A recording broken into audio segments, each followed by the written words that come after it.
Did you know? Did you know that construction for the Keystone pipeline, which Trump basically revitalized, it was dead thanks to activists and environmental activists in 2013. Obama said no to Keystone. Trump reversed it. Well, it got approved, and now this is from Reuters. TransCanada start work on Keystone XL in Montana in the fall of 2018. So that's happening right now, and that is one of the stories that I would really, really like to go cover. So this is the GoFundMe. We're almost at 5,000. Our goal is 50,000. So if you're feeling, if you got a few bucks before you go out this weekend, definitely consider contributing. It's all going to our investigative reporting in the field. Ty and I are itching to get back out there in the field to cover really important stories. And why I think it's important to cover Keystone is in terms of Standing Rock, the coverage of Standing Rock, unfortunately, it was great, but the construction was already like 50, 60% done. So it's very hard to slow down a train like that when, you know, they're almost done with the pipeline. In this case, they are literally starting pre-construction now. So it's still early in the process, and I want to get over there and cover it as fast as I can. So definitely consider contributing if you can. I'll put the link here in the chat. I know not everybody has extra money to spare, so I appreciate those who have. So they're beginning construction in Montana. The pipeline starting in Canada, it's going through Montana, it's going through Nebraska, and the Dakotas. So this article, honestly, scares the hell out of me, especially coming from somebody who was on the ground 7 times in Standing Rock. Quote, treating protest as terrorism. U.S. plans crackdown on Keystone XL activists. Documents suggest an aggressive response to possible protests against the oil pipeline amid fears of another Standing Rock. So if you didn't think that Standing Rock was like, if you thought it couldn't get worse than Standing Rock, with essentially the American government who was working, the FBI, Homeland Security, was working with Energy Transfer Partners, the parent company of the Dakota Access Pipeline, and their private mercenaries, their private security, Tiger Swan, which was essentially a Blackwater 2.0 type security. They were coordinating together. They were coordinating to infiltrate the water protector camps. They were coordinating to get surveil the water protector camps. They were coordinating to get to insert moles in the water protector camps. This is the U.S. government was doing that. Well, guess what? Could be worse for the Keystone. I'll read from this article. Angeline Cheek is preparing for disaster. The indigenous organizer from the Fort Peck Reservation in Montana fears that the proposed Keystone XL pipeline could break and spill, destroy her tribe's water, and desecrate sacred Native American sites. But environmental catastrophe is not the most immediate threat. The government has characterized pipeline opponents like her as extremists and violent criminals and warned of potential terrorism, according to recently released records. The documents suggested that police were organizing to launch an aggressive response to possible Keystone protests, echoing the actions against the Standing Rock movement in North Dakota. There, officers engaged in intense surveillance and faced widespread accusations of excessive force and brutality. Quote, we have to stay one step ahead at all times, said Cheek, a Hunkpapa and Oglala Lakota activist and teacher. History is repeating itself. The proposed TransCanada project would carry a daily load of 830,000 barrels of oil over 1,204 miles from Alberta, Canada to Montana, South Dakota, and Nebraska, linking to the existing Keystone pipeline and Texas refineries. The path of the project, which was revived by Donald Trump last year, would cross dozens of rivers and streams and run near a number of Native American reservations, sparking legal challenges and a judge's recent order for a full environmental review. And by the way, this would go through Yellowstone River in Montana. If the pipeline gets final approvals and construction advances in the coming months, some are anticipating massive demonstrations similar to the fight against the Dakota Access Pipeline. That conflict galvanized a global movement, but also led to FBI monitoring and the prolonged prosecution of hundreds of activists. Because we don't have a First Amendment in this country. We have a First Amendment if you're not protesting the police if you're not protesting oil companies. That's really what it is. Documents obtained by the ACLU of Montana and reviewed by The Guardian have renewed concerns from civil rights advocates about the government's treatment of indigenous activists known as water protectors. Notably, one record revealed that authorities hosted a recent anti-terrorism training session in Montana. The Department of Homeland Security and the Federal Emergency Management Agency also organized a field force operations training to teach mass arrest procedures, riot control formations, and other crowd control methods. And by the way, when they say crowd control, that means tear gassing people from point blank range. That means shooting them sometimes in the head with rubber bullets, which, by the way, can kill you. A rubber bullet can kill you. Shooting grenades.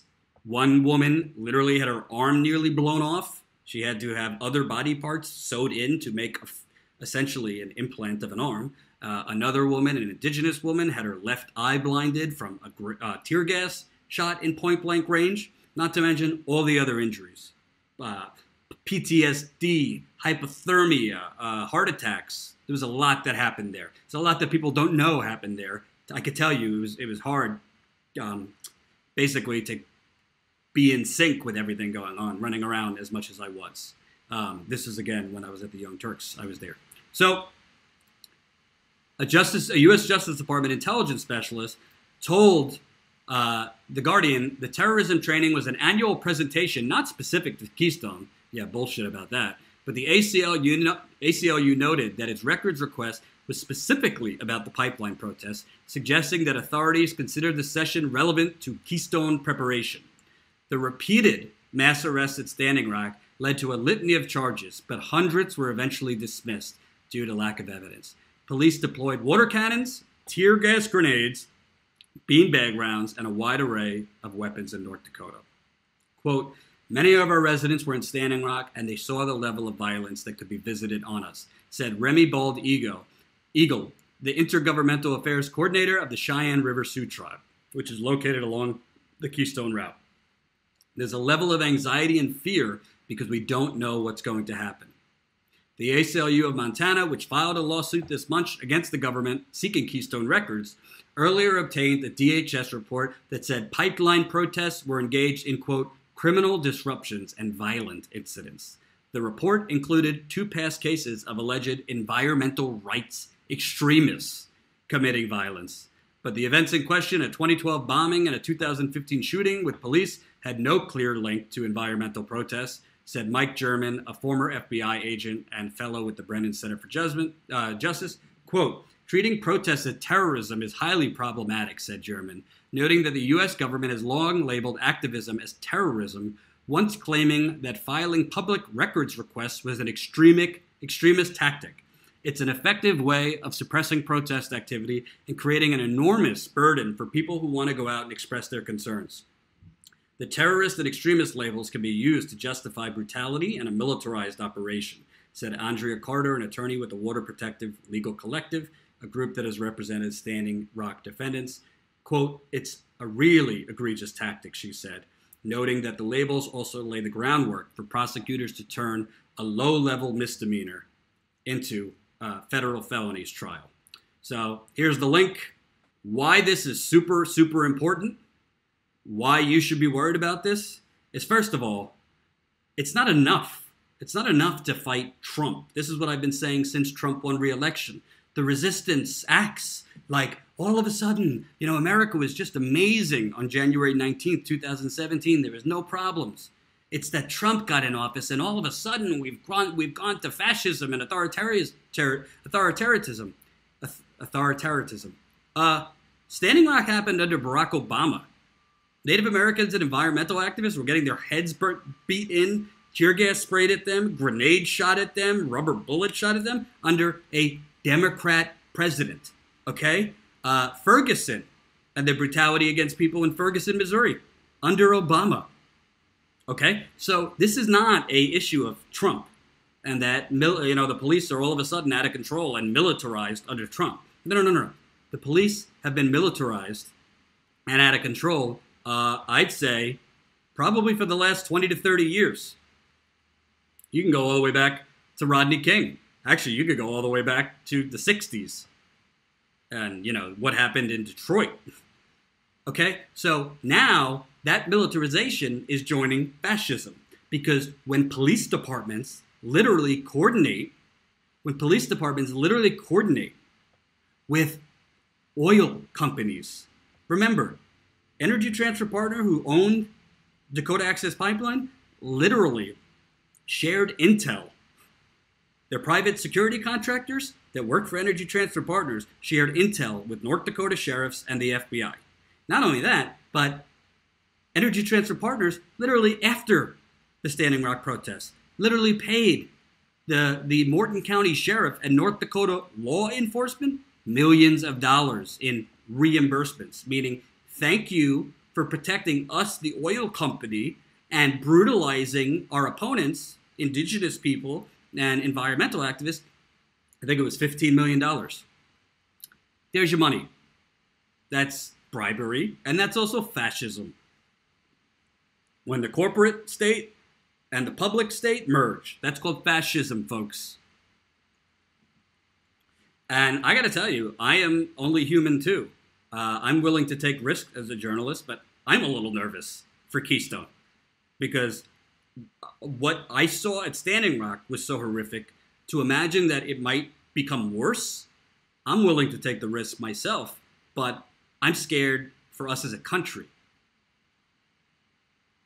I'm scared for innocent indigenous and environmental activists if they come down to Montana or Nebraska or South Dakota, wherever it ends up being, if it becomes that next movement, if it becomes that next Standing Rock, I am scared for these people because 99.9% of the people that I saw at Standing Rock had no weapons, were not violent at all, were beating drums and dancing and singing and yelling at the oil company workers or police, not being violent. And the fact that that is now being normalized as terrorism should literally scare the hell out of even people that are for pipelines, even people that are for oil and natural gas. Because right now it's oil, right? What if it becomes something that conservatives like down the road, that the police have to protect? You want to live in a country where essentially the police are no longer there to protect people and serve people, but are there essentially to pretend and basically create fake terrorists to brutalize? And when does it get to a point where you're going to start seeing real bullets flying? Because I don't think we have a president that would care so much if real bullets were flying against indigenous people or environmental activists. I don't think so. I mean, we had a president before in Obama who didn't care that these people were getting shot at and grenades shot at them. His FBI was literally working with the oil company and the police to brutalize these people. This is all, and reminder, folks, reminder, this is all to protect companies like TransCanada and Energy Transfer Partner, who the end product, the end oil, is not actually being used for their countries. TransCanada is a Canadian company. The oil is not being used for Canada. They're going to export it. They're going to export it to China and Mexico and Poland and all sorts of places. Dakota Access Pipeline, the end product, going to export terminals. That's not energy independence. That's energy con. That's energy theft. And innocent indigenous people, who obviously the original sin of America is that we stole the land and murdered the rightful landowners of America. We break treaties. Every day we are breaking treaties. Our existence as us, you watching, wherever we live, it's most likely in breach of a treaty that the U.S. government signed with the Native Americans.